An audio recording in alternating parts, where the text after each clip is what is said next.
Hallelujah. एक जोरदार ताली यीशु मसीह के लिए। हालेलुया। एक बार फिर से आप सबों का हार्दिक अभिनंदन है, आप सबों का स्वागत है। और जो लोग 1 तारीख की सभा में नहीं आए थे, आप सबों के लिए नया साल एक बार फिर से बहुत बहुत मुबारक हो। हालेलुया। तो आज 5 जनवरी है और इस महीने का पहला रविवार।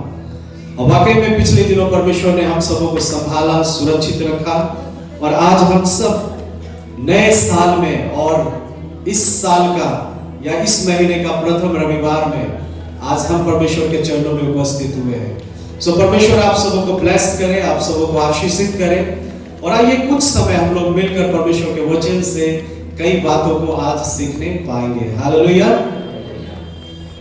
जैसे ही नया साल आता है तो कई बार हमने बताया है कि लोग 31 दिसंबर की रात में या उससे पहले अपने हर एक पीछे के दिनों को वो विचार करते हैं, पीछे के हर एक दिनों के बारे में सोचते हैं और उसका समीक्षा करते हैं कि ये 2024 मेरे जीवन में कैसा रहा, क्या उतार क्या चढ़ाव, किस तरह की परिस्थिति आई, किस तरह का सिचुएशन का हमने सामना किया। और कई लोग चिंतन करते हैं, मनन करते हैं और पिछले साल का एवेल्युएशन करते हैं, समीक्षा करते हैं, है ना। अपनी गलतियों को ढूंढते हैं कि पिछले साल क्या गलती हो गया, इस साल क्या किया जाना चाहिए, क्या मिस्टेक था, क्या करना चाहते थे और क्या नहीं हो पाया। तो सारी बातों को वो क्या करते हैं, है ना, याद करते हैं, ताजा करते हैं यादों को और मिल करके फिर आगे के बारे में वो क्या करते हैं, प्लान बनाते हैं, है ना। आगे के बारे में सोचते हैं वो, है ना। हमारा ये साल कैसे हैप्पी वाला साल हो जाए, कैसे खुशहाल भरा साल हो, इसके लिए वो क्या करते हैं, पिछले साल की समीक्षा करते हैं और नए साल की योजना को क्या करते हैं, बनाते हैं। और नए साल की योजना को बनाने के अलावा वो संसाधन की व्यवस्था के बारे में भी सोचते हैं, है ना। और लोग तरह तरह से, है ना, प्लान्स बनाते हैं, योजनाओं को बनाते हैं कि इस साल, है ना, मुझे ABCDEF ये सब चीज क्या करना है, पूरा करना है। और इस तरीके से लोग जरूर समीक्षा करते हैं। पता नहीं आप लोग चिंतन करते हैं या नहीं, हर साल की समीक्षा करते हैं या नहीं, कि आपका आत्मिक जीवन का लेवल क्या था, आप कहां से कहां बढ़े, किस तरह से आपने उन्नति की, इन सारी चीजों के बारे में आप सोचते हैं या नहीं सोचते हैं, पता नहीं। पर यह बहुत जरूरी है कि हम और आप भी अपने पिछले साल की समीक्षा करें, पिछले साल का निष्कर्ष निकालें। आपका कैसा समय रहा, कैसे उन्नति हुई या अवनति हुई, है ना। कौन सा चीज आपने प्राप्त किया, कौन सा चीज आपसे छूट गया, क्या गलती हुआ, क्या मिस्टेक हुआ, ये सब विचार करना, चिंतन करना, मनन करना और समीक्षा करना बहुत ही जरूरी है। हालेलुया। और आप में से बहुत से लोग करते भी हैं। पर आज हम आपको बताना चाहेंगे कि हमारा और आपका जीवन 2 भागों में विभाजित है। कितने भागों में? सब लोग बोले, कितने भागों में? 2 भागों में विभाजित है ना। एक तो हमारा शारीरिक या आप उसको भौतिक या आप उसको संसारिक जीवन कह सकते हैं, है ना। हमारे पास शरीर है और हमारा संबंध संसार के साथ है ना, भौतिक वस्तुओं से है। यानी कि हमारे जीवन का एक पहलू शारीरिक है, भौतिक है और संसारिक है। लेकिन इसके अलावा हमारे और आपके जीवन का एक और भाग है, एक और पार्ट है या एक और पहलू है कि हम और आप शारीरिक के साथ साथ आत्मिक भी है। हमारा आत्मिक पहलू भी है, जिसको आध्यात्मिक पहलू भी कह सकते हैं, या शारीरिक या आत्मिक या आध्यात्मिक हिस्सा आप कह सकते हैं। तो हमारा जो जीवन है वो 2 हिस्सों में बटा हुआ है, शारीरिक और आत्मिक। और कई बार क्या होता है कि जब हम और आप प्लान्स बनाते हैं, योजनाओं को बनाते हैं, जब अपनी योजना की हम बात करते हैं या फिर नए साल को लेकर के कई चीजों को हम प्लान करते हैं, योजनाओं को बनाते हैं, सोचते हैं, तो आपको जानकर यह आश्चर्य होगा कि ज्यादातर हमारी योजनाएं जो है वो शारीरिक होती है, ज्यादातर हमारी योजनाएं जो है वो भौतिक होती है, ज्यादातर हमारी योजनाएं जो है वो संसारिक होती है ना। कुछ भी, है ना, आप जो सोचेंगे ज्यादातर शारीरिक, भौतिक या सांसारिक योजनाओं के बारे में ही हम सोचते हैं। हमें से बहुत से लोग सोचते हैं कि इस साल मुझे किराए के मकान से अपने पक्के मकान में जाना ही है, इस साल मैं जमीन खरीद लूंगा, इस साल मुझे एक अच्छा जॉब ले ही लेना है, इस साल मैं अपने बड़े बेटे की शादी कर ही दूंगा, इस साल छोटी वाली बेटी उसका भी कहीं ना कहीं शादी विवाह का कार्यक्रम निपटा ही दूंगा, है ना। और तरह तरह का प्रोग्राम लोग बनाते हैं और सब भौतिक सुख सुविधाओं की बातें होती है। इस साल 4 व्हीलर खरीदना ही है, बहुत हो गया ऑटो में चढ़े हुए, बहुत हो गया बाइक्स में आते जाते, अब इस साल 2025 में 4 व्हीलर ले ही लेना है। यानी कि हमारी और आपकी योजनाएं बनती है, हमारा और आपका मनोरथ जगता है, या हम और आप नए साल को लेकर एक्साइटेड होते हैं कि इस साल हमें क्या करना है। तो जो कुछ भी करना है वो अधिकांश भौतिक चीजों को लेकर के हम एक्साइटेड होते हैं, भौतिक वस्तुओं की प्राप्ति की योजना बनाते हैं, भौतिक संसाधन जुटाने की योजना बनाते हैं, शारीरिक सुख समृद्धि और आशीष पाने की हम योजना बनाते हैं। लेकिन अफसोस होता है कि हमारा और आपका जो आत्मिक पहलू है, क्योंकि हम और आप शरीर है तो हम और आप आत्मा भी है, तो हम शरीर के बारे में बहुत चिंता करते हैं, शरीर के बारे में बहुत परेशान होते हैं, शरीर के बारे में हमेशा योजना बनाते रहते हैं कि ये शरीर कैसे सुख में रहे, कैसे शांति में रहे, कैसे हर प्रकार की समृद्धि से हमारा शारीरिक जीवन भरा रहे। लेकिन आत्मिक जीवन के बारे में कभी हम सोचते नहीं है। जो हम और आप असली आत्मा है उसके बारे में सोचते नहीं है कि मेरी आत्मा का क्या होगा। मैं शरीर के लिए जितना भी योजना बना लूं, लेकिन एक समय आएगा मेरी आत्मा शरीर को छोड़ देगी, ये शरीर मिट्टी में मिल जाएगा, फिर मेरी योजनाओं का क्या होगा और जो भी संसाधन हमने इस संसार में रहकर इकट्ठा किया उसका क्या होगा, है ना। और मेरी आत्मा कहां जाएगी, मैं आत्मा के लिए क्या करूं कि मेरी आत्मा स्वर्ग में विश्राम पाए, मेरी आत्मा को अनंत जीवन मिल जाए, मेरी आत्मा नरक में ना चला जाए, मैं आत्मिक जीवन में उन्नति कर पाऊं, मैं आत्मिक वृद्धि कर पाऊं। इसके बारे में अधिकांश लोग सोचते ही नहीं है। शारीरिक वृद्धि के बारे में सोचते हैं, भौतिक वृद्धि और विकास के बारे में सोचते हैं, संसारिक विकास के बारे में सोचते हैं, लेकिन हमारा और आपका आत्मिक जीवन भी है, उसके बारे में हम सोचते नहीं है, उसके बारे में विचारते नहीं है, उसके बारे में प्लान नहीं करते हैं। पर आज मैं आपको उत्साहित करूंगा कि सारी भौतिक योजनाओं को, सारी शारीरिक योजनाओं को, है ना, सारी संसारिक योजनाओं को एक तरफ रखिए, है ना। वो चलता रहेगा जीवन भर, वो योजनाएं, है ना, बनती रहेगी। आप उस योजना के पीछे भागते रहेंगे जब तक आप जिंदा रहेंगे। लेकिन आज हम आपको उत्साहित करेंगे कि आप इस नए साल में केवल 5 ही दिन बीता है मेरे भाई और बहनों, अभी पूरा का पूरा 300 कितना दिन बाकी है, 60 दिन बाकी है ना। 5 ही दिन अभी खत्म हुआ है ना। आप अभी से ही अपने आत्मिक जीवन के बारे में भी कुछ योजना बनाइए, अपने आत्मिक जीवन के बारे में भी कुछ सोचिए, आपका आत्मिक जीवन वृद्धि हो उसके बारे में भी सोचिए, आपका आत्मिक जीवन एक स्तर से दूसरे स्तर पे चले जाए उसके बारे में भी प्लान कीजिए। और हम आपको कई चीज दिखाएंगे जहां पे आपको प्लान बनाने की जरूरत है। अगर आप आत्मिक वृद्धि चाहते हैं, आत्मिक उन्नति चाहते हैं, आत्मिक रूप से आप सुदृढ़ और मजबूत होना चाहते हैं, आप चाहते हैं कि परमेश्वर के साथ आपका गहरा संबंध हो, आप चाहते हैं कि आपकी शारीरिक योजना, भौतिक योजना या संसारिक योजना भी पूरी हो, तो वो भी कहीं ना कहीं आपके आत्मिक योजनाओं से ही जुड़ी हुई है। अगर आपका आत्मिक योजना बनेगा और आपकी आत्मिक योजना सुदृढ़ होगा और आत्मिक जीवन की योजना को बनाकर आत्मिक लेवल पे आप जब आगे बढ़ोगे तो कहीं ना कहीं संसार और संसार की बातें और भौतिक वस्तुओं की भी कोई कमी घटी नहीं होनी है, क्योंकि बाइबल कहती है पहले उसके राज्य और धर्म की खोज करो, बाकी तो यूं ही क्या हो जाएगा, मिल जाएगा।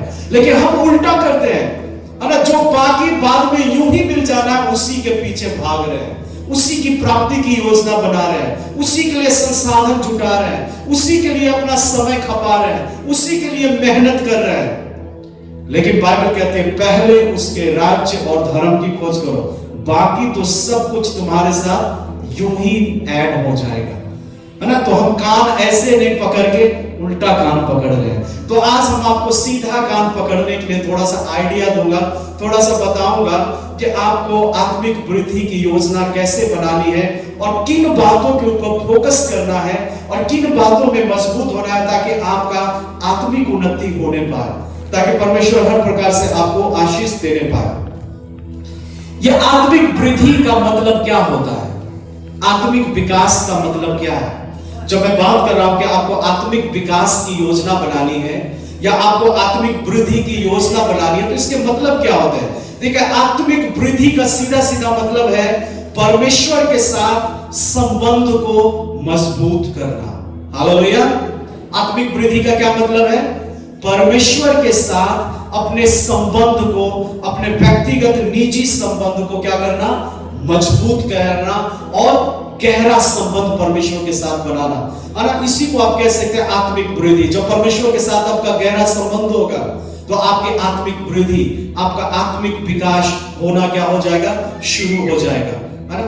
और इसके और भी मायने हैं, है ना। आत्मिक वृद्धि जो है वो हमारे जीवन को उद्देश्यपूर्ण, शांतिपूर्ण, फलदायी बनाता है ना। ये याद रखिएगा, जब हमारी आत्मिक वृद्धि होगी या हम आत्मिक वृद्धि के बारे में सोचते हैं, इसका मतलब है कि आत्मिक वृद्धि बहुत ही जरूरी है, क्योंकि इसके द्वारा हम और आप उद्देश्यपूर्ण जीवन को क्या करेंगे?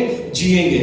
हम शांतिपूर्ण जीवन को जीने पाएंगे और हमारा और आपका जीवन फ्रूटफुल यानी कि फलदायी जीवन होगा। और कहा जाता है कि आत्मिक वृद्धि का सीधा सीधा मतलब यह है कि यह हमें सिद्धता की ओर क्या करता है? ले जाता है ना। स्टेप बाय स्टेप सिद्धता की ओर, है ना, परमेश्वर की ओर, आत्मिक चीजों की ओर, आत्मिक बातों की ओर, यानी कि आत्मिक वृद्धि हमको और आपको सिद्धता की ओर ले जाती है। और हम में से हर कोई सिद्ध होना चाहता है और बाइबल भी हमें बताती है कि हमको और आपको क्या बनना है? सिद्ध बनना है। हमको और आपको एक दिन, है ना, यीशु मसीह के समान परफेक्ट बनने की बात है। हम और आप धीरे धीरे सिद्धता की ओर क्या कर रहे हैं? बढ़ रहे हैं। तो आत्मिक वृद्धि के बारे में सोचिएगा, आत्मिक विकास के बारे में सोचिएगा, तो जब आप उसको सोच समझकर योजनाओं को बनाइएगा तो कहीं ना कहीं ये आपकी मदद करेगा कि आप सिद्धता की ओर बढ़े। ये मदद करेगा कि परमेश्वर के साथ आपका और गहरा संबंध हो जाए। ये आत्मिक वृद्धि की योजनाएं आपको मदद करेगा कि आपका जीवन जो उद्देश्यहीन है वो उद्देश्य पूर्ण हो जाए, है ना। आपका जीवन जो अशांत है वो क्या हो जाए? शांतिपूर्ण हो जाए। और ये सब इस कारण से भी पॉसिबल होगा अगर आप आत्मिक वृद्धि की योजनाओं को क्या करेंगे? बनाएंगे। तो आज हम आपको 9 टिप्स देने जा रहे हैं और ये 9 टिप्स या जो 9 बातें हैं मेरे भाई बहनों, ये आपके आत्मिक वृद्धि में आपकी क्या करेगा? मदद करेगा। और ये 9 बातें जो है, अगर इस पे आप फोकस करेंगे, इससे संबंधित योजनाओं को बनाएंगे, है ना, तो ये 9 रत्न है, ये, है ना, आत्मिक वृद्धि के 9 रत्न है ये।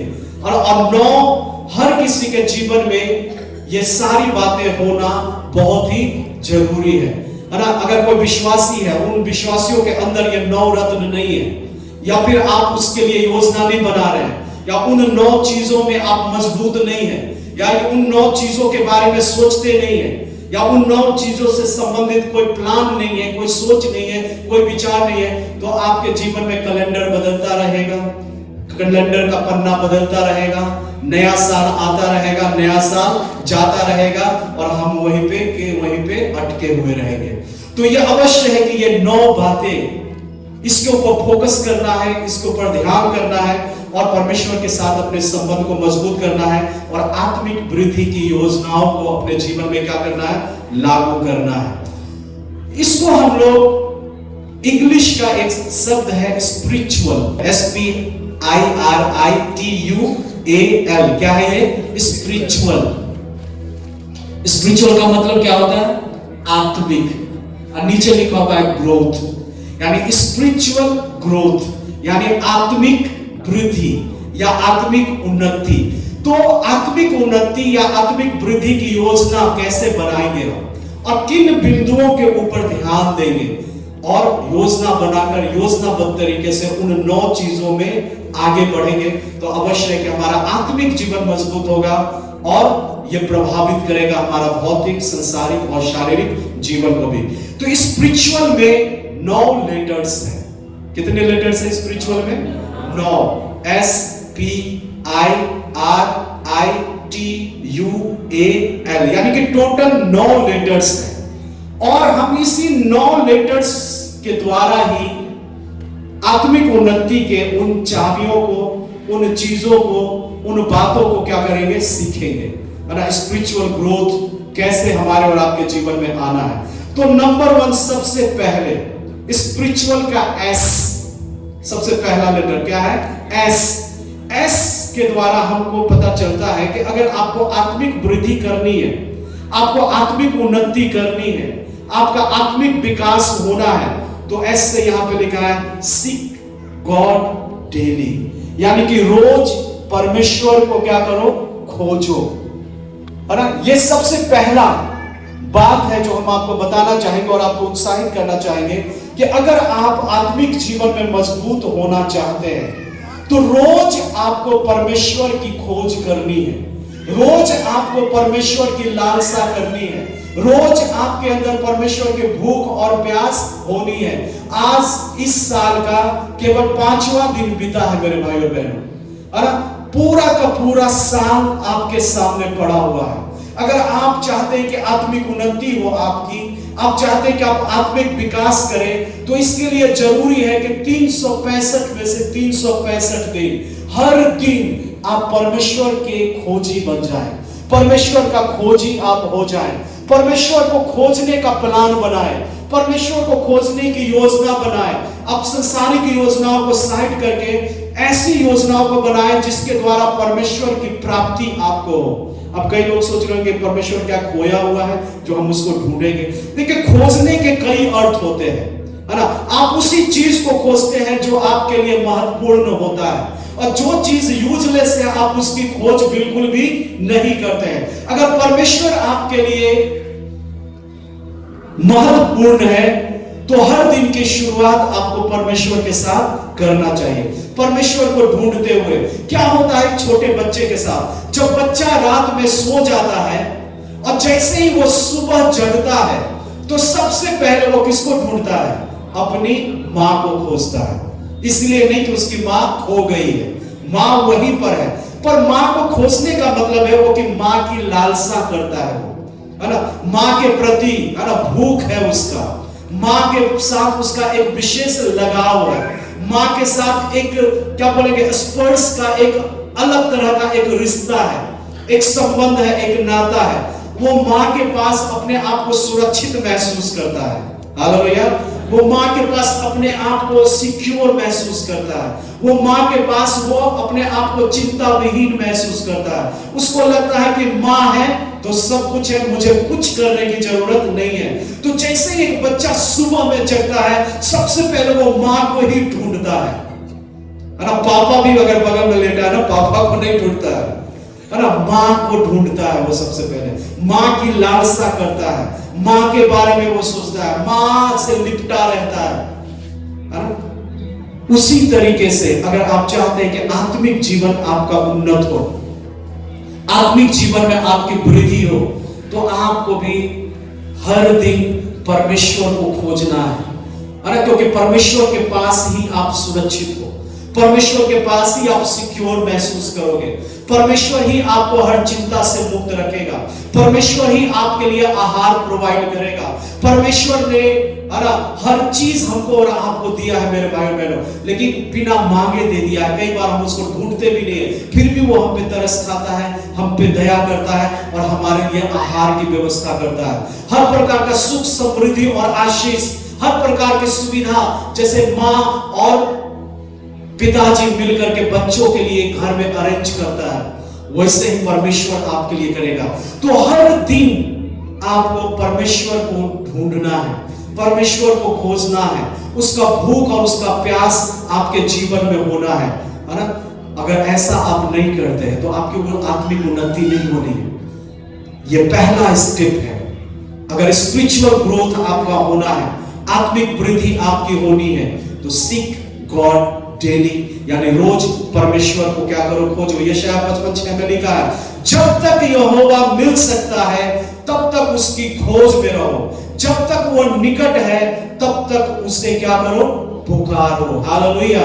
जैसे एक बच्चा अपने मां को पुकारता है, उसी तरीके से आज हमको और आपको चाहिए, अगर सफल होना है, अगर आत्मिक वृद्धि करनी है, आत्मिक स्तर पे आपको आगे बढ़ना है, तो ये पहला स्टेप है कि आप प्रतिदिन आप परमेश्वर की ओर ताकें, परमेश्वर की ओर निहारें, अपने नजर परमेश्वर की ओर लगाएं।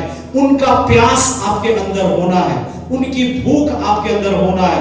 राजा दाऊद कहता है कि जैसे हिरनी नदी के जल के लिए हाँफती है, हे परमेश्वर मैं भी तेरे लिए क्या करता हूं, हाँफता हूं, और मेरी आत्मा क्या है, प्यासी है। तो आप प्यासे मन से, प्यासी आत्मा से हर दिन अगर आप परमेश्वर को ढूंढेंगे, परमेश्वर आपके निकट है, जब आप उसको पुकारेंगे, उसकी ओर निहारेंगे, उसके साथ संगति करेंगे, उसके साथ सहभागिता करेंगे और उसके साथ समय बिताएंगे, दिन की शुरुआत प्रभु के साथ हर दिन सफल होगा और आत्मिक रूप से आप परमेश्वर के निकट और ज्यादा निकट और एक गहरा रिलेशनशिप, एक गहरा संबंध के साथ आप क्या हो जाएंगे, जुड़ जाएंगे। और यही तो आत्मिक उन्नति है। अगर आत्मिक उन्नति का पैमाना हो कुछ, तो उस पैमाने में यह भी आएगा कि आप रोज परमेश्वर के प्रति भूखे और प्यासे हो या नहीं, आप रोज उनको ढूंढते हो या नहीं, आप रोज उनके साथ समय बिताते हो कि नहीं। तो अभी केवल 5 ही दिन गया है मेरे भाई बहनों, आप कल सुबह से परमेश्वर को समय दे सकते हैं, परमेश्वर के साथ समय बिता सकते हैं। अरे 24 घंटा परमेश्वर ने आपको दिया है, अरे 24 मिनट तो कम से कम आप परमेश्वर के लिए क्या कर सकते हैं, निकाल ही सकते हैं। और परमेश्वर कौन, जो आपको सृजा है, जो आपको रचा है। सृष्टि के लिए जरूरी है कि वो अपने सृष्टिकर्ता के साथ क्या करे, समय बिताए। आप सृष्टि हो, हम लोग सृष्टि है, परमेश्वर सृष्टि करता है, हम और आप उसके हाथों की रचना है, और हम और आप उसी के हाथ में सेफ हैं, उसी के हाथ में सुरक्षित है। तो योजना आपने बहुत बनाया, आप योजना बनाइए इसका भी कि हाँ, आज से परिवार का सिचुएशन जो भी हो, परिस्थिति जो भी हो, माहौल जैसा भी हो, पर हर सुबह हम परमेश्वर को निहारेंगे, उसका चेहरा देखेंगे, उसके साथ समय बिताएंगे। मेरे दिन की शुरुआत किसके साथ होगी, प्रभु के साथ। मैं उसको ढूंढूंगा, मैं उसका प्यासा हो जाऊंगा, मेरे अंदर उसके प्रति जिज्ञासा होगी, है ना, मेरा मन उसके प्रति व्याकुल होगा। और ये रोज के जीवन में होना बहुत ही जरूरी है मेरे भाई बहनों, है ना। इसके बाद एस के बाद आता है क्या, पी। पी से क्या होगा, प्रे विदाउट सीचिंग। इसके लिए योजना बनाइए कि आप निरंतर प्रार्थना करो। परमेश्वर ने आपको 365 दिन दिया है और बाइबल कहती है कि आपको निरंतर, है ना, विदाउट सीचिंग का मतलब होता है बिना बंद किए। विदाउट सीचिंग का मतलब होता है बिना रुके। विदाउट सीचिंग का मतलब होता है कि बिना किसी व्यवधान का निरंतर प्रार्थना करते रहो। और इसके लिए योजना बनाइए कि कैसे मैं निरंतर प्रार्थना कर पाऊं, कब करूंगा प्रार्थना, कितना मिनट, कितना समय, कितना घंटा। एक रोस्टर बनाइए, एक चार्ट बनाइए, एक प्लान बनाइए कि इस साल 2025 में मैं प्रार्थना में ज्यादा से ज्यादा मन लगाऊंगा या लगाऊंगी। रुकावट कुछ भी क्यों ना हो, बाधा कुछ भी क्यों ना हो, आप योजना बनाइए। कई चीजों का आप योजना बनाते हैं, हाँ इतना बजे बिजी रहते हैं ना, तो ये काम इतना बजे करेंगे, वहां पे ये शाम में ऐसा प्रॉब्लम होता है ना, तो इस काम को हम दोपहर में कर लेंगे। अच्छा हाँ ठीक है, दोपहर में तो ये दिक्कत है, तो हम इसको सुबह कर लेंगे। तो आप कई चीजों को लेकर योजना बनाते हैं, संसारिक अभिलाषाओं की योजना बनाते हैं, संसारिक चीजों की योजना बनाते हैं, किसी से मिलने जुलने का योजना बनाते हैं, किसी के साथ समय बिताने का योजना बनाते हैं। वैसे ही आपके लिए जरूरी है कि आप परमेश्वर के लिए योजना बनाएं कि मैं कब परमेश्वर से मिलूंगा, मैं कब परमेश्वर से बातें करूंगा। प्रार्थना का सीधा सीधा मतलब है परमेश्वर से बातचीत करना, और लिखा है विदाउट सीजिंग, यानी कि बिना रुके। और आप इसके लिए योजना बनाइए, आपका घर का माहौल कैसा है, सिचुएशन कैसा, परिस्थिति कैसा है, क्या बाधा है, क्या रुकावट है, ऐसी कौन सी बात है जो परमेश्वर और आपके बीच खड़ा है, ऐसा कौन सा बाधा है कि आपको वो बाधा प्रार्थना करने से रोकती है, उसको डिलीट करने का, उसको खत्म करने का योजना बनाइए। एक सुनहरा समय निकालिए, एक क्वाइट टाइम बनाइए, एक शांत का समय एडजस्ट कीजिए, है ना, जिस समय केवल आप होंगे और आपका सृष्टिकर्ता परमेश्वर होगा। तो संसारिक योजना बहुत बना लेते हैं, गर्लफ्रेंड से कैसे मिलना है, किस पार्क में मिलना है, कितना घंटा मिलना है, दिन भर मिलना है कि 4 दिन तक मिलना है ना। अपने परम मित्र से मिलने के लिए आप योजना बना लेते हैं फट से। मम्मी पापा कितना ही मना करेगा, कुछ चाल चल देते हैं, कुछ झूठ बोल देते हैं, कुछ ना कुछ रणनीति बना लेते हैं, और जहां चाह वहां राह आप दौड़े चले जाते हैं और मिल ही लेते हैं, चोरी चोरी चुपके चुपके। लेकिन परमेश्वर से मिलने का कोई योजना नहीं है। आपका आत्मिक जीवन उन्नति करे, है ना, और यह उन्नति इस बात पे डिपेंड है कि आपकी रोज परमेश्वर के साथ संबंध हो, परमेश्वर के साथ मुलाकात हो, परमेश्वर के साथ बातचीत हो, आप प्रार्थना में समय बिताओ। इस चीज के बारे में सोचते ही नहीं, योजना ही नहीं है हमारे पास। नए साल में ढेर सारी योजनाएं बन गई, लेकिन परमेश्वर के पास बैठने की योजना, उसके चेहरा देखने की योजना, उसको खोजने की योजना, प्रार्थना निरंतर करने की योजना क्या है? सोचते ही नहीं उसके बारे में।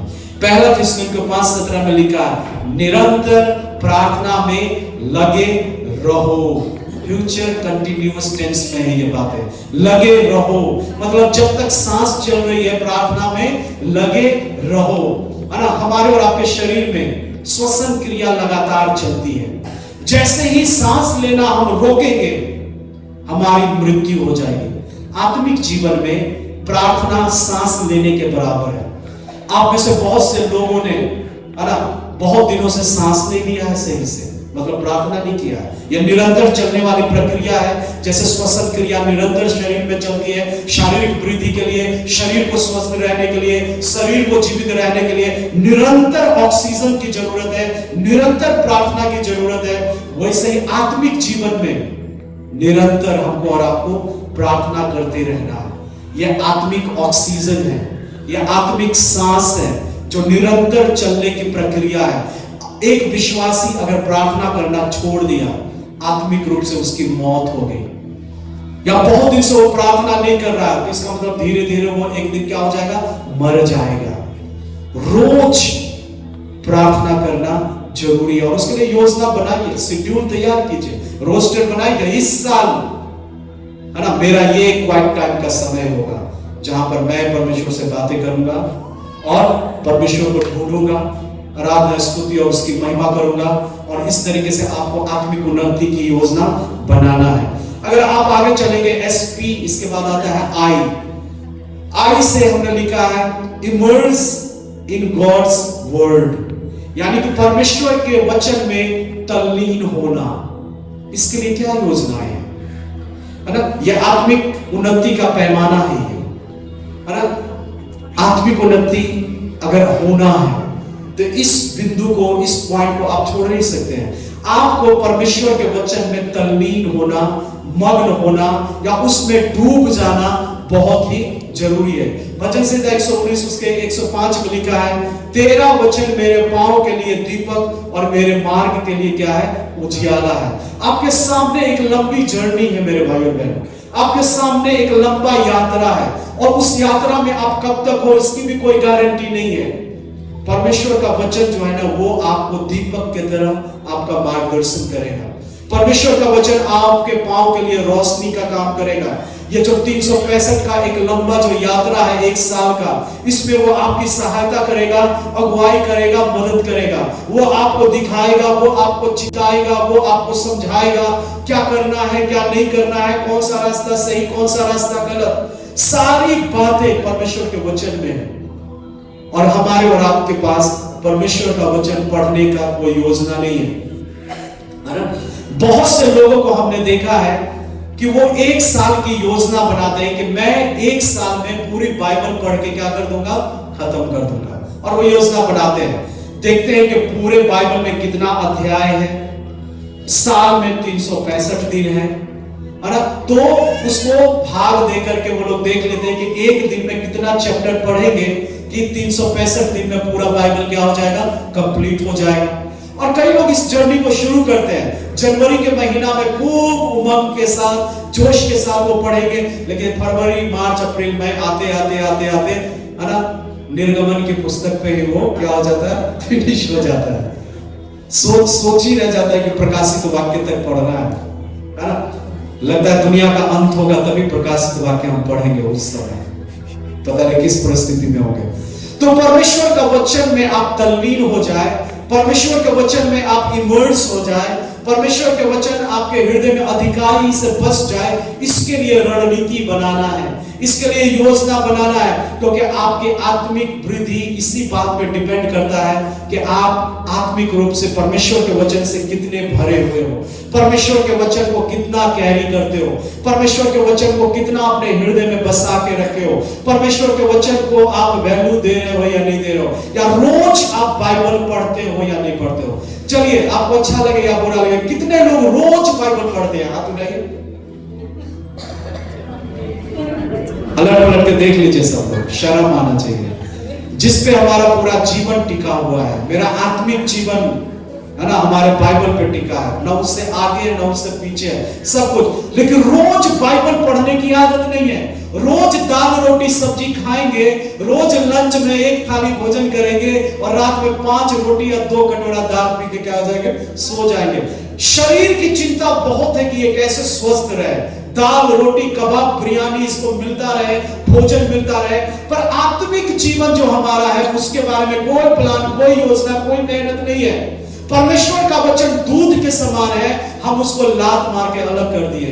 परमेश्वर का वचन रोटी के समान है, हमें खाना पसंद नहीं है। परमेश्वर का वचन मधु के समान है, हमको टेस्ट करना पसंद नहीं है। परमेश्वर का वचन आत्मिक जल है, हमें पीना पसंद नहीं है। तो आपका आत्मिक जीवन तो मर जाएगा ना। शरीर को रोटी चाहिए, पानी चाहिए, प्रोटीन्स चाहिए, विटामिन्स चाहिए, मिनरल्स चाहिए। आत्मिक जीवन के लिए परमेश्वर का वचन कंप्लीट फूड है।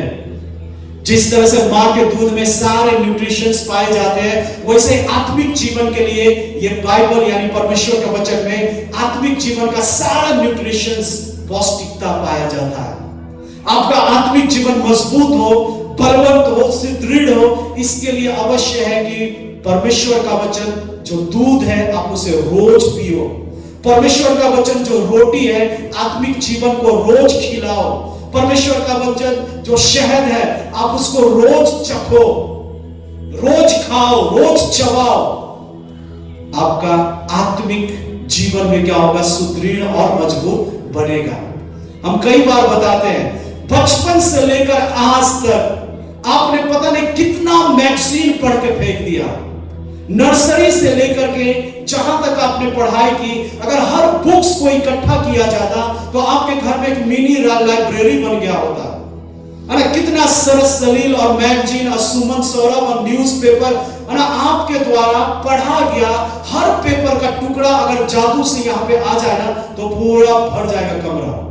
लेकिन सालों से एक बाइबल आपके हाथ में, जिसमें मात्र कितना किताब है, 66 किताब है, छोटी छोटी, है ना, और 66 महीना हो गया, 6 साल बीत गया कई लोगों का, 5 साल से प्रभु में है, लेकिन अभी तक आपने पूरी बाइबल ही नहीं पढ़ी है। कितना कुछ पढ़ के MBBS कर लिए, है ना, मैट्रिक पास हो गए, इंटर कर लिए, ग्रेजुएशन कर रहे हैं, मास्टर डिग्री कर रहे हैं, मोटा मोटा किताब पढ़ के फेंक दिए उधर। लेकिन एक बाइबल से ही क्यों परहेज है? बाइबल से ही क्या दिक्कत है? बाइबल से ही क्या समस्या है? बाइबल ही पढ़ने के लिए आपके पास समय नहीं है। बाइबल ही पढ़ने के लिए आपके बेटा बेटी के पास समय नहीं है। आपके बेटा बेटी जहां भी पढ़ता है, जैसा भी पढ़ता है, उसके बैग्स में मोटा मोटा किताब कॉपी सब भरा है। आप उसके लिए कोचिंग लगा दे रहे हो, ट्यूशन लगा दे रहे हो, है ना, दिन भर वो पढ़ता रहता है। लेकिन आपके मन में कभी नहीं आता है कि नहीं, इसके लिए बाइबल भी पढ़ना क्या है, जरूरी है। अगर वो साइंस पढ़ सकता है तो बाइबल भी पढ़ेगा, क्योंकि बाइबल पढ़ेगा तो साइंस को और अच्छे से क्या करेगा, वो समझेगा, है ना। केमिस्ट्री अगर पढ़ना है तो मेरा बेटा बाइबल भी पढ़ेगा, क्योंकि केमिस्ट्री तभी अच्छे से समझ में आएगी जब वो बाइबल सही से क्या करेगा, पढ़ेगा। तो बाइबल से ही नफरत क्यों है? बाइबल से ही हेट क्यों है? बाइबल को ही ताका पे क्यों रखे हैं? बाइबल को ही आपके पास पढ़ने के लिए फुर्सत ही नहीं है। फिर कैसे आपका आत्मिक जीवन उन्नति करेगा? आपके पास बाइबल पढ़ने का, परमेश्वर के वचन का स्टडी करने का, अध्ययन करने का, मनन करने का, चिंतन करने का कोई योजना नहीं है, कोई प्लान नहीं है। मेरा बेटा डॉक्टर बन जाए, इसके लिए अभी से ही योजना बन रही है। कई लोग बैंक में पैसा जमा कर रहे हैं, कुछ कुछ योजनाओं में शामिल हो रहे हैं कि मेरा बेटा जब 19 साल का होगा ना तो ये मैच्योरिटी पैसा ये इतना हो जाएगा ना तो इससे एमबीबीएस ये कर लेगा। अभी से ही अपने बेटों के लिए, बेटियों के लिए विभिन्न प्रकार की योजनाएं आप अपने जीवन के लिए कई तरह का योजना आपने बनाकर रखा है। लेकिन आत्मिक जीवन उन्नति करे, आपका आत्मिक जीवन उन्नति करे, आपके परिवार का आत्मिक जीवन उन्नति करे, आपका बेटा बेटी आत्मिक रूप से मजबूत हो जाए, उसके लिए कोई योजना नहीं, कोई प्लान नहीं है कि हाँ बेटा बाइबल भी 10 मिनट पढ़ना है, ये भी जरूरी है साइंस के अलावा, ये भी जरूरी है केमिस्ट्री के अलावा, मैथ्स बनाने से पहले ये इसका भी सॉल्व करना जरूरी है, इसको भी समझना जरूरी है। और आपके पास कोई बहाना भी नहीं, क्योंकि आज के समय में जो लोग ये कहेंगे कि मेरे पास तो नॉलेज नहीं है, मैं पढ़ा लिखा नहीं हूँ, बाइबल नहीं पढ़ सकता, मैं तो निरक्षर हूँ, तो आजकल ऑडियो बाइबल भी मिल रहा है। आप नहीं पढ़ सकते हो तो सुनते हो या नहीं सुनते हो, यूट्यूब पे है ना, और मीडिया में, सोशल मीडिया में हर चैप्टर, हर अध्याय सब कुछ रखा हुआ है, बोलता बाइबल रखा है ना। परमेश्वर ने लोगों को बुद्धि ज्ञान दिया, अब बाइबल बोलती है। बाइबल को पहले पढ़ा जाता था, अब बाइबल आसान हो गया, वो खुद बोलती है बाइबल, आप सुनो बस।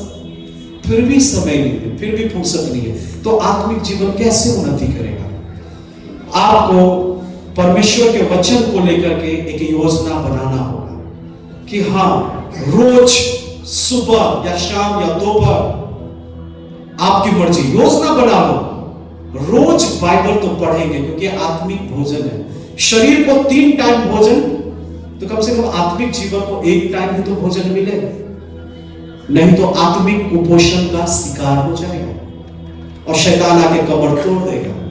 फिर आप बोलेगा कि शैतान चढ़ बैठा मेरे ऊपर। परमेश्वर का वचन का कोई वैल्यू ही नहीं है। तो आपको योजना बनाना चाहिए, आपको कार्यक्रम बनाना चाहिए, आपको टाइम टेबल बनाना चाहिए, ताकि परमेश्वर के वचन में आप तल्लीन हो जाओ। ये 2025 में आप जरूर इस बिंदु के ऊपर सोचिएगा और योजना बनाइएगा। SPI अब आता है R से रिपेंट योरसेल्फ। 365 दिन परमेश्वर ने आपके जीवन में दिया है, और जब जीवन की यात्रा शुरू होगी नए साल में, जाने अनजाने में बहुत सी गलतियां होगी। हम भी एक इंसान है, गलतियां होगी, पाप होगा, अरे बुराई हो जाती है कई बार, अरे कई बार न चाहते हुए भी वो सारी चीजें हो जाती है जो बाइबल हमें अलाउ नहीं करती है ना। घमंड की बातें आ जाती है, नफरत की बातें आ जाती है, कई बार ईर्ष्या की बातें आ जाती है, विभिन्न प्रकार का पाप हो जाता है। हम इंसान है, पापी बीज हमारे अंदर है, लेकिन आपको याद रखना है कि यीशु मसीह ने आपको शुद्ध और पवित्र किया है, उसके लहू के द्वारा आप मोल लिए गए हैं। अगर आपसे छोटी मोटी गलतियां होती भी है पूरे साल भर, तो रोज के जीवन में आपको रिपेंट करने का प्लान बनाना चाहिए।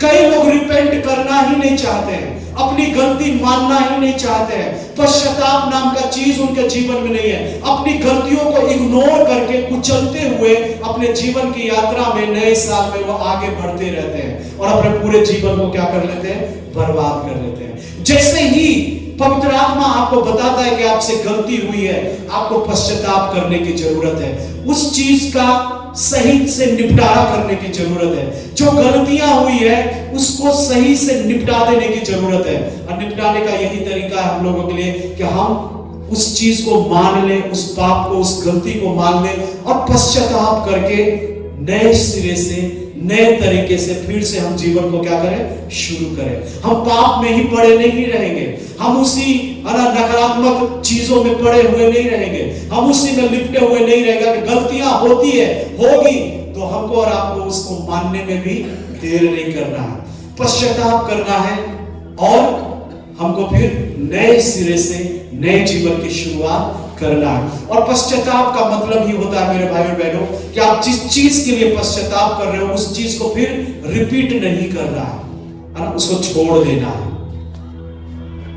आने वाले दिनों में बहुत कुछ होगा, आप उसमें पढ़ोगे, आप उसमें डूबोगे, लेकिन आपको चाहिए कि आपको है ना प्रबंधन इसका करना है सही तरीके से, है ना। अगर कोई जाने अनजाने में गलतियां होती है उसका निपटारा कीजिए फौरन। अगर किसी के प्रति अपराध किए है ना, गलतियां किए हैं, फौरन माफी मांगिए, फौरन मेल मिलाप कर लीजिए, फौरन रिश्ता संभाल लीजिए, फौरन उस रिश्ते को टूटने से बचा लीजिए, फौरन गिरने से पहले आप सतर्क हो जाइए।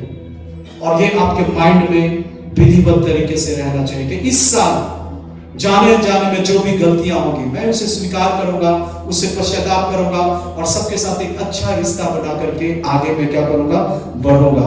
अब आगे आता है SPIR, एक और आई, है ना, और इसका मतलब होता है involve in service and fellowship, यानी कि सेवा और संगति में शामिल हो।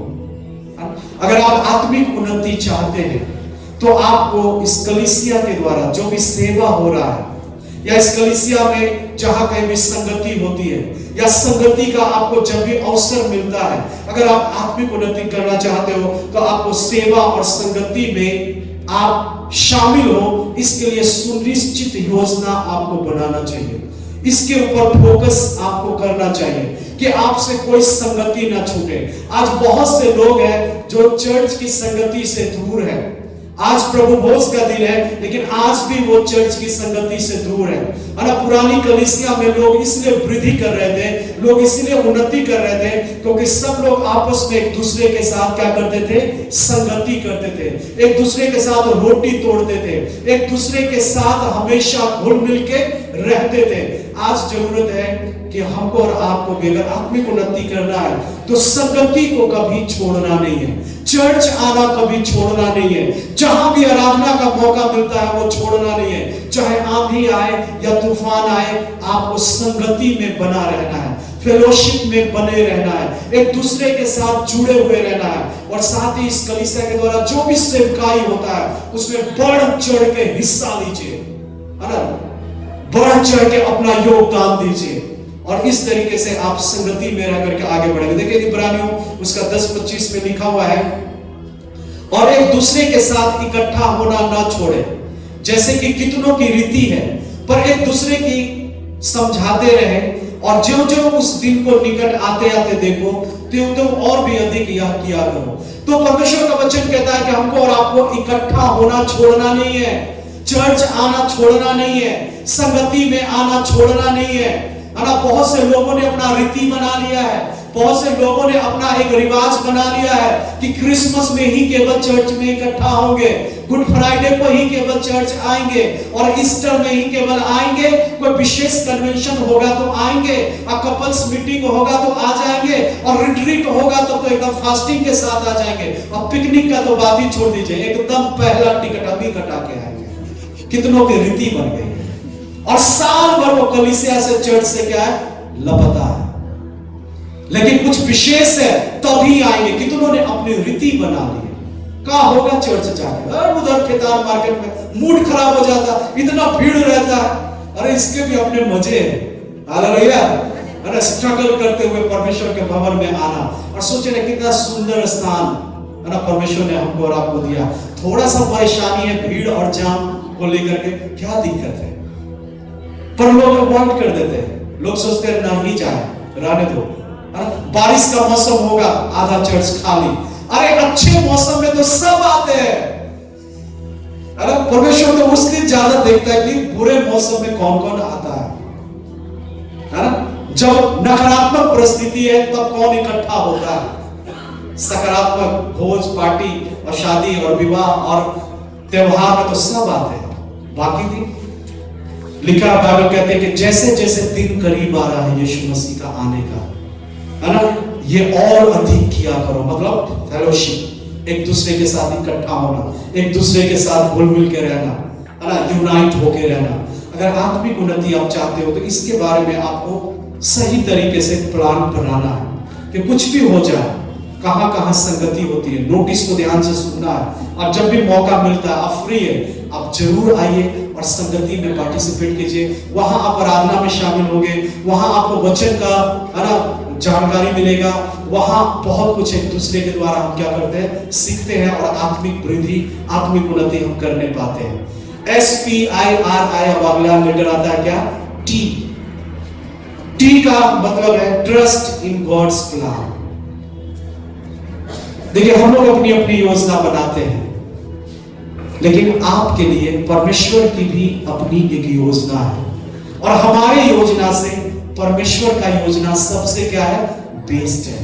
परमेश्वर के वचन में लिखा हुआ है ना, कि मैं जो तुम्हारे बारे में कल्पना करता हूं, मैं जो तुम्हारे बारे में योजना बनाता हूं, वो तुम्हारी हानि की नहीं है, बल्कि तुम्हारी कुशलता की है। तो जब हमारा सृष्टिकर्ता मेरे लिए योजना बना रहा है, मेरा सृष्टिकर्ता मेरे लिए सोच रहा है, मेरा सृष्टिकर्ता मेरे लिए रणनीति बना रहा है ना, मेरा सृष्टिकर्ता दूसरों से कहता है ना, या मेरा सृष्टिकर्ता मुझसे कहता है कि जो तुझको छूता है वो मेरी आंखों की पुतली को क्या करता है, छूता है। तुमको डरना नहीं है, घबराना नहीं है। और परमेश्वर हमारे लिए हर प्रकार का योजना बना के रखा है। जब हम और आप माँ के गर्भ में ही थे, वो हमारे ऊपर चित्त लगाया, मन लगाया, और कैसे हम बढ़ रहे थे माँ के पेट में, परमेश्वर उसी समय इंटरेस्ट ले रहा था, रुचि ले रहा था, और सारा प्लान बना के रखा। लेकिन कई बार हम परमेश्वर के प्लान को त्याग देते हैं, परमेश्वर के प्लान पे चलना नहीं चाहते, परमेश्वर की इच्छा पे बढ़ना नहीं चाहते। परमेश्वर का प्लान क्या है मेरे लिए, ये बाइबल में है ना, इसको खोल के बताया गया है, पर हम बाइबल खोल के पढ़ना ही नहीं चाहते। परमेश्वर मेरे बारे में क्या सोचता है, बाइबल में लिखा है। परमेश्वर मेरे बारे में क्या विचार करता है, बाइबल में लिखा है। परमेश्वर के पास मेरे लिए क्या योजना है, वो बाइबल में लिखा है। परमेश्वर मेरे लिए क्या प्रॉमिस किया है, वो बाइबल में लिखा है। इसलिए बाइबल पढ़ने का क्या करना है, योजना बनाना है, और साथ ही साथ हमको परमेश्वर की योजना, परमेश्वर के प्लान पे भी क्या करना है, भरोसा रखना है। हम और आप फेल हो सकते हैं, हमारा और आपका योजना धरा का धरा रह सकता है। बहुत से लोगों की गवाहियां होती है, हम ये करना चाहते थे पर कर नहीं पाए, पर हुआ वही जो परमेश्वर ने चाहा, और परमेश्वर ने जो चाहा वही बेस्ट मुझे लग रहा है, और यही लगता है कि मेरे जीवन के लिए क्या था, सबसे बढ़िया था। कई बार परमेश्वर अपनी योजना के अनुसार ना हमारे जीवन में काम कर रहा होता है, आंधी तूफान आ रहा होता है, हमारा क्रिएशन हो रहा होता है, हम जूझ रहे होते हैं, हम स्ट्रगल कर रहे होते हैं, तो हम एकदम चिढ़ जाते हैं, ये क्या चल रहा है लाइफ में, क्या हो रहा है जीवन में। कहीं ना कहीं परमेश्वर अपने तरीके से चीजों को सेटल कर रहा होता है। जब सब कुछ शांत होता है, आगे जब आप बढ़ते हैं, पीछे मुड़ के देखते हैं, तो आपको लगेगा वाह, जो कुछ भी हुआ था ठीक ही हुआ था, अच्छा ही हुआ था। तो परमेश्वर का योजना आप सबके लिए, परमेश्वर का प्लान आप सबके लिए, पूरा बाइबल परमेश्वर की योजनाओं से जो हमारे और आपके लिए भरा पड़ा है। खोजिए, जानिए, उत्साहित होइए, और उस योजना पे भरोसा रहे। नीति वचन 3:5 में लिखा है, तू अपनी समझ का सहारा न लेना, वरन संपूर्ण मन से यहोवा पर भरोसा रखना, उसी को याद करके सब काम करना। हालेलुया। आज इस साल 2025 में आप जो कुछ भी करोगे, परमेश्वर की योजना को समझते हुए करो, परमेश्वर की योजना के ऊपर भरोसा करते हुए करो, परमेश्वर की योजना पे मन लगा के करो, और साथ ही साथ जो कुछ भी करना है वो परमेश्वर को याद करके, परमेश्वर को स्मरण करके हर कार्य को क्या करना है, शुरू करना है। हालेलुया। तो टी से बनता है ट्रस्ट इन गॉड्स प्लान, यानी परमेश्वर की योजनाओं पे आप क्या करें, भरोसा करें। SPIRIT, अब अगला लेटर क्या आता है, यू से यूटिलाइज योर गिफ्ट्स, या हम कह सकते हैं यूटिलाइज योर स्पिरिचुअल गिफ्ट्स। हम में से बहुतों को परमेश्वर ने बहुत कुछ दिया है, बहुत कुछ टैलेंट दिया है, बहुत कुछ योग्यता दिया है, बहुत कुछ कुशलता दिया है, कई बातों में दक्षता दिया है। अगर आप आत्मिक उन्नति करना चाहते हो तो आप अपने उन सारे वरदानों का जो परमेश्वर ने आपको स्पेशली आपके अंदर दिया है, कलीसिया में उसका क्या होना है, इस्तेमाल होना है ना। कई लोग अपने तोड़ों को है ना कारपेट के नीचे छिपा के रखा है, कई लोग अपने दीपक को है ना खाट के नीचे छिपा कर रखा है, कई लोग अपनी योग्यता, अपनी क्षमताओं है ना, अपनी टैलेंट्स को कहीं ना कहीं साइड करके रखा है, उसके द्वारा प्रभु की महिमा नहीं हो रही है, उसके द्वारा कलीसिया उन्नति नहीं कर पा रही, उसके द्वारा आपका योगदान नहीं हो पा रहा है। तो अगर आपको आत्मिक उन्नति करना है मेरे भाइयों बहनों, तो आपको परमेश्वर ने जो कुछ भी वरदान दिया है, परमेश्वर ने आपको जो कुछ भी क्षमता दिया है, परमेश्वर ने आपके अंदर जो भी दक्षता दिया है ना, उसको यूटिलाइज करना है, उसका इस्तेमाल करना है कि कलीसिया उन्नति करे, हमारा आत्मिक जीवन उन्नति करे। इसके लिए मैं क्या कर सकता हूं, है ना। और किसी को परमेश्वर ने खाली डब्बा नहीं बनाया, किसी को 2 तोड़े दिया है, किसी को 5 तोड़े दिया है, किसी को 1 तोड़े दिया है, किसी को खाली डब्बा परमेश्वर ने नहीं दिया है। अब हर कोई गिटार नहीं बजा सकता है, लेकिन गिटार बजाने के अलावा कुछ और करने की बातें आपके अंदर है। हर कोई ड्रम नहीं बजा सकता है, पर ड्रम के अलावा कुछ और करने का दक्षता परमेश्वर ने आप में दिया है। हर कोई गीत नहीं गा सकता है, लेकिन गीत के अलावा कुछ और करने की योग्यता परमेश्वर ने आप में दिया है।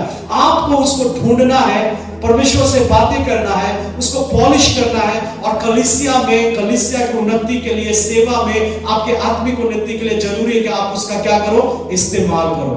जो टीचिंग कर सकता है वो टीचिंग करे, जो प्रॉफिट्स है वो भविष्यवाणी करे, जो वर्शिप लीडर्स है वो परमेश्वर की आराधना करे, जो म्यूजिशियंस है वो अपना म्यूजिक के द्वारा परमेश्वर की आराधना करे, जो पहुनाई करने वाला है वो पहुनाई करे, जिसको दान देने का गिफ्ट मिला है वो हर्ष से दान दे। हर तरह का टैलेंट, हर तरह का कला, हर तरह की दक्षता हम में से बहुतों को परमेश्वर ने दिया। कई बार हम अपनी कला को नहीं जानते हैं, अपनी दक्षता को नहीं जानते हैं, दूसरे की दक्षता, दूसरे के वरदान पे क्या हो जाते हैं, मोहित हो जाते हैं, और लालच लगने लगता है कि मैं भी वही करना चाहता हूं, मैं भी उसी की तरह बनना चाहता हूं, ये भी मेरे अंदर होना चाहिए। आपको देखना है कि आपको परमेश्वर ने क्या दिया है, और उस चीज का इस्तेमाल प्रभु की महिमा के लिए इस कलीसिया में कैसे यूज हो सकता है। कोई भी खाली नहीं है, सबके पास परमेश्वर की महिमा करने के लिए बहुत कुछ है।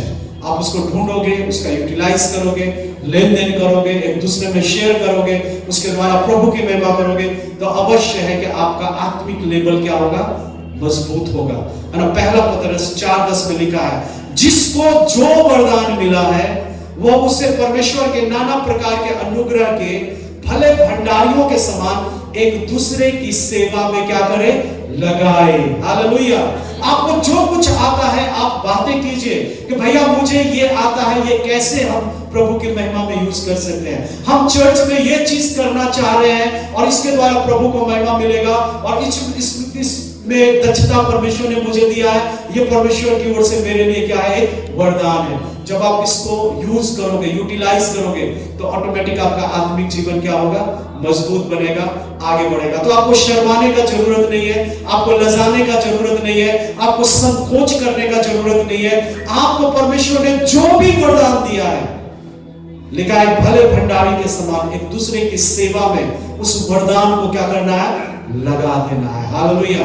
और जब उस वरदान के साथ आप सेवा में लग जाओगे, एक नए स्तर पे, एक नए लेवल पे, एक नए तरीके से परमेश्वर आपको और भी ज्यादा क्या करेगा, इस्तेमाल करेगा। जिसके पास 5 तोड़ा था उसका 10 हो गया, 10 बनाइए। जिसके पास 1 था वो छिपा दिया, ये सोच के हमको तो कुछ नहीं आता, 1 ही है, अरे 1 ही काफी है, वो 2 हो जाएगा, और वही 2 कल को 4 भी हो सकता है, और वही 4 कल को क्या हो जाएगा, 8 हो जाएगा। आप मत सोचे कि 1 ही है, पर कोई ये ना सोचे कि आप में कुछ भी नहीं है। परमेश्वर ने किसी को खाली डब्बा नहीं बनाया, बहुत कुछ है जो आपके अंदर है, जो परमेश्वर की ओर से वरदान है। आपको जानना है, समझना है, और उसको परमेश्वर की महिमा के लिए सेवा में क्या करना, यूज करना है। अब आगे आता है SPIRITU, क्या आता है आगे, ए से क्या, अबाइड इन क्राइस्ट। इसके बारे में सोचिए, योजना बनाइए कि यीशु मसीह में मैं कैसे दृढ़ हूं, कैसे मैं यीशु मसीह में मजबूत हो जाऊं। यूहन्ना 15:5 में लिखा है, मैं दाख लता हूं, तुम डालियां हो, जो मुझ में बना रहता है और मैं उसमें, वो बहुत फलता है, क्योंकि मुझसे अलग होकर तुम कुछ भी नहीं कर सकते। ये नया साल, जो भी आपकी योजना है, जो भी मनोरथ है, वो यीशु मसीह में ही पूरा हो सकता है। यीशु मसीह में दृढ़ रह के ही पूरा हो सकता है, क्योंकि यीशु मसीह साफ बोल दिया, क्योंकि तुम मुझसे अलग होकर कुछ भी नहीं कर सकते। आपकी योजना है, सारी बातें एक तरफ, परमेश्वर की योजना है, और परमेश्वर के साथ यीशु मसीह में दृढ़ रहना, यीशु मसीह आप में और आप यीशु मसीह में। कितना ज्यादा, कितना गहरा यीशु मसीह के साथ आपका संबंध होना है, जैसे पेड़ और डाली का संबंध। इस साल योजना बनाइए, इस साल प्लान बनाइए, इस साल गहराई से सोचिए कि ये 2025 में मैं यीशु मसीह के साथ और गहरा संबंध में जाऊंगा। यीशु मसीह मुझ में रहे और मैं यीशु मसीह में हो जाऊं, मैं और यीशु एक हो जाए। ऐसा क्या करें? ऐसा कौन सा योजना बनाए, ऐसा कौन सा रोस्टर तैयार करें? हमारी तरफ से क्या प्रयास होना चाहिए? आपको इसके बारे में सोचना है, समझना है, और आपको आत्मिक जीवन में उन्नति करना है, तो इन पहलुओं के ऊपर विचार करना होगा। SPIRITUA और लास्ट में क्या है? L से अंत में क्या है? Live out with fruits and Holi spirit, मतलब आत्मा के फल और पवित्र आत्मा के अनुसार जिए। ये साल आपको योजना बनाकर, गहराई से चिंतन करके, सोच करके, समीक्षा करके आपको आत्मा के फल के बारे में सोचना है, और आत्मा के फल के अनुसार एक एक दिन आपको जीना है। पवित्र आत्मा की संगति और उसकी सहभागिता में एक एक दिन आपको जीना है। गलातियों 5:22 में आत्मा के फल के बारे में लिखा है, और पर आत्मा का फल क्या है? प्रेम। इस साल आपके जीवन में प्रेम सर्वोपरि होना है, प्रेम भरा साल होना है, प्रेम आपको करना है एक दूसरे को। इसके बाद फिर क्या है? आनंद। आपको सच्ची आनंद जो यीशु मसीह में मिलता है, न कि शराब और कबाब में, उस आनंद की खोज करना है, उसकी को प्राप्ति की योजना बनाना है। शांति जो यीशु मसीह में है, धीरज और दया और भलाई, विश्वास, नम्रता और संयम, ये आत्मा का फल है मेरे भाई बहनों। इस फल के अनुसार आपको इस नए साल में जीना है। अगर आप इस फल के अनुसार जिएंगे तो अवश्य है कि आपका आत्मिक जीवन मजबूत होगा, और पवित्र आत्मा जिस तरह से आपको अगुवाई करता है उसके साथ समय बिताइए, संगति कीजिए, सहभागिता कीजिए, पवित्र आत्मा को टाइम दीजिए। पवित्र आत्मा आपके जीवन को क्या करे? एक नई दिशा में लेकर जाए, परमेश्वर की योजना में बहाकर ले जाए, परमेश्वर के योजना के अनुसार आपके जीवन में चीजों को सेटल करने पाए। इसके लिए अवश्य है कि आप इस नए साल में आपको आत्मा के फल के अनुसार और पवित्र आत्मा की संगति और उसकी सहभागिता में आपको क्या करना है? जीना है। हालेलुया। तो ये 9 रत्न या 9 बातें या 9 बिंदु है जिसके बारे में आपको प्लान करना है, जिसके बारे में आपको सोचना है, जिसकी आपको समीक्षा करना है कि कहां कमजोर हो गया। क्या हम रोज खोज कर रहे हैं प्रभु की? क्या हम रोज प्रार्थना कर रहे हैं निरंतर? क्या हम परमेश्वर के वचन में तल्लीन हैं? आए दिन जो कुछ भी छोटी मोटी गलतियां या पाप या बुराइयां होती है, एक दूसरे से मनमुटाव होता है, तो क्या हम पश्चाताप करते हैं पापों से? है ना? क्या हम और आप हर प्रकार की संगति और संवेदनता में शामिल हैं? क्या हम और आप परमेश्वर की योजना पे भरोसा कर पा रहे हैं? अपने हर वरदान का उपयोग इस कलीसिया में, परिवार में, पड़ोस में कर पा रहे हैं? हमको और आपको चिंतन करना है, समीक्षा करना है, प्लान बनाना है कि हम और आप यीशु मसीह में कितना दृढ़ है, कितना मजबूत है, कहां कमजोरी रह गई, कहां फॉल्ट रह गया, परमेश्वर के साथ रिश्ते में कहां दरार आ गई। आपको योजना बनाना है, सोचना है, उसकी समीक्षा करना है, और आपको सोचना है कि पिछला 2024 हम कितना पवित्र आत्मा के फल के अनुसार जी पाए, पवित्र आत्मा की संगति और सहभागिता में कितना जी पाए, कितना पवित्र आत्मा के इच्छा के अनुसार चले। 365 दिन किसकी इच्छा पे चले, किसकी मर्जी पे चले, किसकी खोजी बने हुए थे, कहां तल्लीन थे हम, कहां शामिल थे।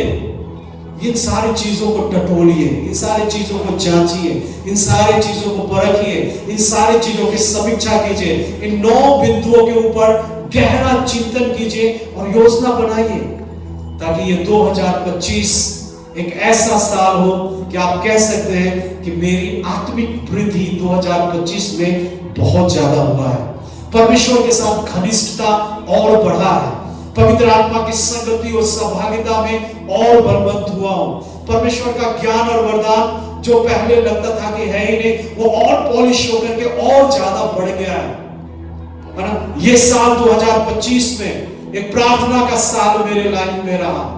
आप 2026 में गवाही देने पाओगे कि वाकई में 2025 एक ऐसा साल था जिस साल परमेश्वर के साथ मेरा गहरा संबंध, रिश्ता बना और परमेश्वर के साथ मैं दृढ़ता के साथ क्या किया, पूरे साल को बिताने पाया। और आगे भी परमेश्वर के साथ उसकी संगति और सहभागिता में आपको चलना है, बढ़ना है, जीना है।